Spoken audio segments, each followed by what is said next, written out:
जहां हर कहानी सिर्फ कहानी नहीं, एक तूफान होती है। आज जो आप जानने वाले हैं वो आपको हिला देगा। चौहान हाउस की दीवारों के पीछे जो साजिश पक रही है वो किसी बम से कम नहीं। और इस बार मेघा की चालें होंगी बेनकाब। वसुधा का इरादा होगा लोहे जैसा, और चंद्रिका का फैसला पूरे परिवार की किस्मत बदल देगा।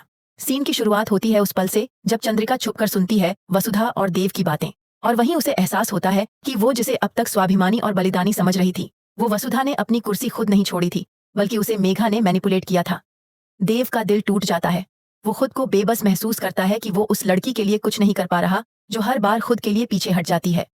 चंद्रिका का चेतावनी भरा संवाद, हर बार तुम्हारे लिए कोई और नहीं लड़ेगा वसुधा, इस बार तुम्हें अपने हक की लड़ाई खुद लड़नी होगी। इन शब्दों से चंद्रिका का रुख साफ हो चुका है। वो अब किसी का बहाना नहीं मानेगी और सच्चाई को अपने आप उजागर करवाएगी। वसुधा की चुप्पी, मेघा का कबूलनामा सीने में दबा वसुधा जानती है कि मेघा ने खुद माना है कि वो करिश्मा की बहन है और इस घर में साजिश के साथ आई है।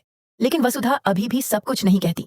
उसका दिल लड़ रहा है। एक तरफ चंद्रिका का भरोसा है, दूसरी तरफ देव की शादी टूटने का डर। ब्रांड एम्बेसडर की वापसी, एक ताज, एक तमाचा, और फिर आता है वो पल जहां चंद्रिका दोबारा वसुधा को ही ब्रांड एम्बेसडर का ताज पहनाती है। यह सिर्फ एक क्राउन नहीं, मेघा के मुंह पर एक करारा तमाचा है। मेघा चीखती है, मैं ये हार भूलूंगी नहीं, मैं वापस आऊंगी। वसुधा शांत होकर बस एक लाइन कहती है, हर बार नहीं, अब हमेशा तुम ही हारोगी, हार की आदत डाल लो। अगला मोड़, मंडप में तूफान। अब सीन शिफ्ट होता है शादी के मंडप पर। देव और मेघा के फेरे शुरू होने वाले हैं, पर उसी वक्त वसुधा के हाथ में कुछ कागजात होते हैं, ऐसे पेपर्स जिनमें लिखा है मेघा और करिश्मा का रिश्ता। वो मंडप के बीचों बीच आकर चिल्लाती है, मैं सबके सामने सच लाना चाहती हूँ, ये लड़की करिश्मा की बहन है और इसने सबको धोखा दिया है। सबूतों का जलना। लेकिन वसुधा तैयार है। जैसे ही वसुधा सबूत दिखाती है, मेघा उन्हें छीनकर आग में झोंक देती है।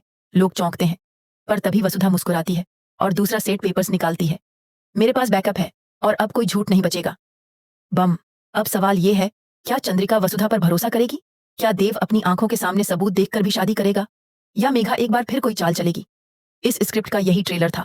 अब अगर आप चाहें तो मैं इसका पूरा 5000 से अधिक शब्दों का वर्जन तैयार कर सकता हूँ, जिसमें हर सीन डिटेल से मेघा का बैक स्टोरी, वसुधा की स्ट्रगल्स, देव का इमोशनल कन्फ्लिक्ट और क्लाइमेक्स में एक ऐसा ट्विस्ट जो ऑडियंस की सांसें रोक देगा। क्या आप चाहें कि मैं पूरा स्क्रिप्ट आज ही तैयार करूं? आप हाँ, पूरा स्क्रिप्ट बनाओ, लिखें। मैं आगे की पूरी कहानी अभी तैयार करना शुरू कर दूंगा। और हाँ, ये सब कुछ टैली इन्फॉर्मेशन के स्टाइल में होगा, एकदम यूट्यूब रेडी।